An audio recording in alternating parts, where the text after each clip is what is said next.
हाँ, ये क्वेश्चन देखो बेटा, इसमें एक मास m का वायर है जिसकी लेंथ l है। वो वेज पर से स्लिप करता हुआ आ रहा है। ठीक है ना। तो कह रहा है rod of mass m and length l and resistance capital r। Resistance भी गिवन है इसका, कैपिटल r रेजिस्टेंस। रॉड की मास भी गिवन है, लेंथ भी गिवन है, रेजिस्टेंस कैपिटल आर है। Sliding down the smooth incline plane parallel on parallel conducting rails with constant velocity v। ये कांस्टेंट वेलोसिटी v से आ रहा है बेसिकली नीचे। ठीक है ना। तो ये जो रॉड है आपकी, रॉड इज स्लाइडिंग डाउन, ये दिया हुआ है आपको, rod is sliding down at constant velocity v। Rod is sliding down at constant velocity v। ठीक है। और if a uniform horizontal magnetic field capital B exists, then find out value of the B। ठीक है ना। if uniform horizontal magnetic field, uniform horizontal magnetic field capital B exists, then find out value of capital B। Then find out value of capital B. तो value of capital B आपको निकालना। ठीक है ना। Rod is sliding down at constant velocity v से नीचे आ रही है रॉड, और आपको यूनिफॉर्म हॉरिजेंटल मैग्नेटिक फील्ड है। तो अगर रॉड कांस्टेंट वेलोसिटी से आ रही है, ठीक है, तो आप बताइए कि मैग्नेटिक फील्ड इंटेंसिटी यहाँ पर कितनी होगी, ये पूछ रहा है आपसे। तो ठीक है, आप क्या रॉड आ रही है वेलोसिटी से, तो बैटरी भी बनेगी, करंट भी चलेगा, तो वो थोड़ा ध्यान से करिएगा आप ऐसे सिचुएशन में। आपका ये हॉरिजॉन्टल है, वर्टिकल भी हो सकता है, कैसा भी हो सकता है। ठीक है ना। तो देखो, मैं आपकी इंक्लाइन प्लेन का आपको एक बार साइड व्यू दिखा रहा हूँ, उससे ही अपन अच्छी तरह समझ पाएंगे। जो जाना पहचाना व्यू हमारा थीटा है। तो बी क्या है आपको, हॉरिजॉन्टल है, तो बी के कंपोनेंट कर दें तो बताइए। एक बी का कंपोनेंट तो इधर आ जाएगा, ये कितना होगा इशिता, जल्दी बताना। बी का कंपोनेंट ये कितना होगा। इस डायरेक्शन में बी है, ये एंगल थीटा है, तो अलोंग द इंक्लाइन कंपोनेंट कितना होगा, बी कॉस थीटा हो जाएगा बेटा। और वर्टिकल वाला कितना हो जाएगा, बी साइन थीटा हो जाएगा। इस तरह का कंपोनेंट हो जाएंगे। अलोंग द इंक्लाइन आपका बी कॉस थीटा आ गया, और परपेंडिकुलर टू द इंक्लाइन क्या आएगा, बी साइन थीटा कंपोनेंट। ठीक है। तो आपकी ये क्या है, इस तरह से थीटा एंगल है। ठीक है। और इसका ये एंगल थीटा है, तो ये वाला भी थीटा है। ठीक है। तो बी कॉस, बी वेक्टर आपका इधर था, तो इसलिए बी कॉस थीटा और बी साइन थीटा हो गया।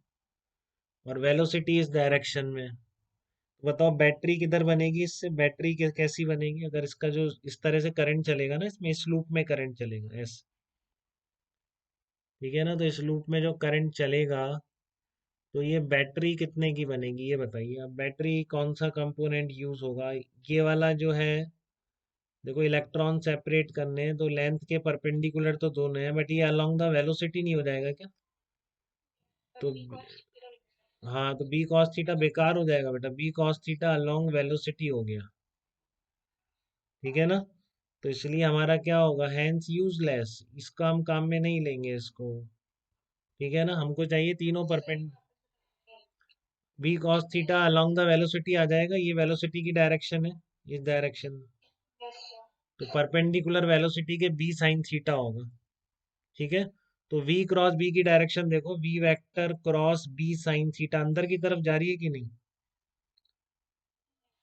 तो देखो, इसका मैं टॉप व्यू बता रहा हूँ, आपका जो ये लूप बन रहा है इसका टॉप व्यू दे रहा हूँ। तो मैं यहाँ पर बैटरी इस तरह से बना दूं क्या बेटा, चेक करना है एक बार, सबको समझ आ रहा है क्या।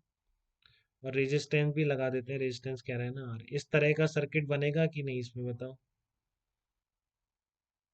इस तरह का सर्किट बन जाएगा क्या, और बैटरी कितने की हो जाएगी, ये बैटरी का ईएमएफ कितना हो जाएगा। देखो, वी इधर है, बी उधर है, वी क्रॉस बी अंदर की तरफ आ रहा है ना।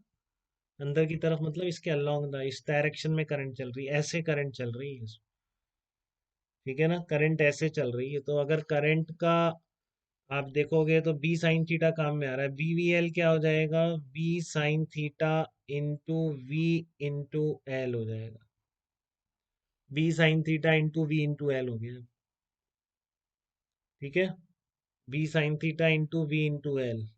तो अब आप फोर्स की डायरेक्शन देख लो, क्योंकि आपको नेट फोर्स जीरो करना है, सीधा सा फंडा है, net magnetic force equals to M G sine theta, तभी ये कांस्टेंट वेलोसिटी से आ सकता है।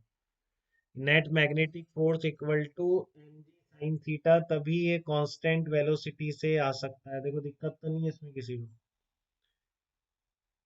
वही करना है, तो उसके लिए आपको करंट निकालना पड़ेगा। इसमें करंट निकालने के लिए ईएमएफ पता है, फोर्स की डायरेक्शन देख लो, यहाँ बना रहा हूँ मैं। देखो आपका करंट अंदर की तरफ जा रहा है, ये आपका आई हो जाएगा।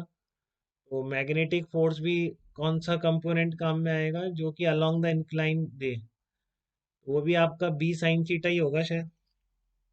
बताइए। देखो आप इसमें बी साइन थीटा इधर है। हाँ, और आई करंट अंदर जा रहा है इसमें, तो I L cross B, I L B किधर आ रहा है, आई एल बी किधर आ रहा है आपका, इसका आई एल क्रॉस बी इधर आ रहा है ना, इधर ही तो आ रहा है, इस डायरेक्शन में आ रहा है कि नहीं मैग्नेटिक फोर्स।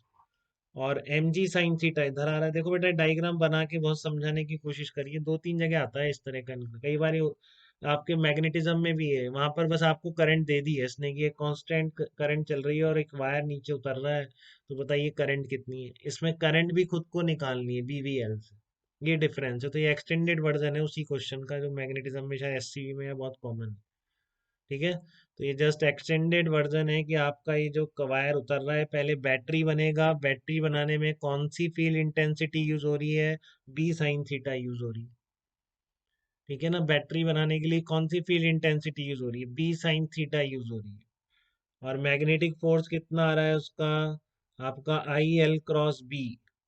ठीक है ना, आई एल क्रॉस बी आ रहा है, तो आई एल क्रॉस बी किधर आ रहा है, अपवर्ड डायरेक्शन में आ रहा है, अंदर की तरफ करंट है, और इधर बी साइन थीटा है, तो मैग्नेटिक फोर्स ऊपर आ रहा है।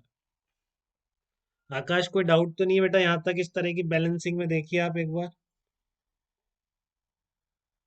कि आपको बिल्कुल, हाँ किसी भी डायरेक्शन में डाउट हो तो चेक कर लो, काफी सिंपल चीजें हैं। Magnetic force equals to M G sine theta.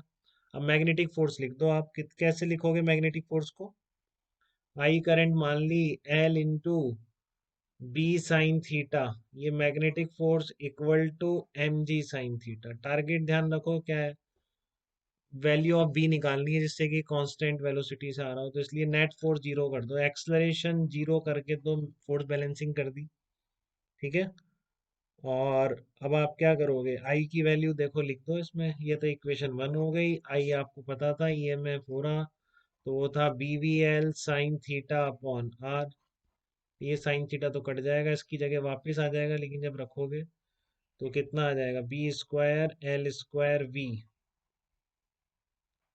B square L square V sine theta upon R equals to M G. Check करना यही आ रहा है क्या, आई एल बी रख दिया, B square L square V sine theta upon R, तो M G R upon L square V sine theta का root answer आएगा। वी आपको गिवन था, तो फील्ड इंटेंसिटी कितनी होनी चाहिए अगर ये कांस्टेंट वेलोसिटी से उतरता हुआ आ रहा है, तो M G R upon L square V, क्या कह रहे हो बेटा, ये कट जाएगा ना, साइन थीटा कट गया दोनों तरफ से। ठीक है ना, तो आई की वैल्यू लिख दी, तो बस 20 आपका आ जाएगा under root M G R upon L square V sine theta, field intensity हो जाएगी अगर ये इंक्लाइन प्लेन पे से वायर कांस्टेंट वेलोसिटी से नीचे उतर रहा है। ठीक है, तो इस तरह के प्रॉब्लम कभी गलत नहीं किए जाएंगे, इंक्लाइन प्लेन वाले काफी सिंपल है। आप बस ये देखिए कौन सा फील्ड इंटेंसिटी का कंपोनेंट यूज हो रहा है। अब नॉर्मल रिएक्शन पूछ सकता था इस पे, तो फिर आपका कौन सा I L B cos theta से आ जाती। देखो आई कितने उधर है, और बी कॉस थीटा इधर है। ठीक है ना, तो ऐसे आ जाती है आई एल क्रॉस बी, इस डायरेक्शन में I L B cos theta आ रहा, तो नॉर्मल रिएक्शन हो जाती है M G cos theta minus I L B cos theta. ठीक है, तो वो भी लिख सकते थे आप। तो बस आप बी के कंपोनेंट कीजिए और डायरेक्शन देख लीजिए किस तरह जा रही है अपने उससे, वी क्रॉस बी से, जैसे भी आप करना चाहें। ये इधर वी इधर जा रहा है और वी क्रॉस बी, तो आपका जो वेलोसिटी के परपेंडिकुलर है ये है, तो वी क्रॉस भी अंदर की तरफ जा रहा है, मतलब अंदर वाला जो टर्मिनल है, मतलब ये दूर वाला, ये पॉजिटिव हो जाएगा, तो यही मैंने यहाँ ड्रॉ किया। ठीक है ना, ये जो अंदर वाला टर्मिनल है यही आपका क्या होगा, पॉजिटिव हो जाएगा, तो उसी को यहाँ ड्रॉ किया, इस तरीके से करंट घूमेगी। ठीक है, तो बस आप simple force balancing acceleration zero और दूसरे केस में क्या किया, आई की वैल्यू लिख दी। ज़्यादा कुछ नहीं है, थोड़ा सा डायरेक्शंस देखनी है इसमें, ठीक है।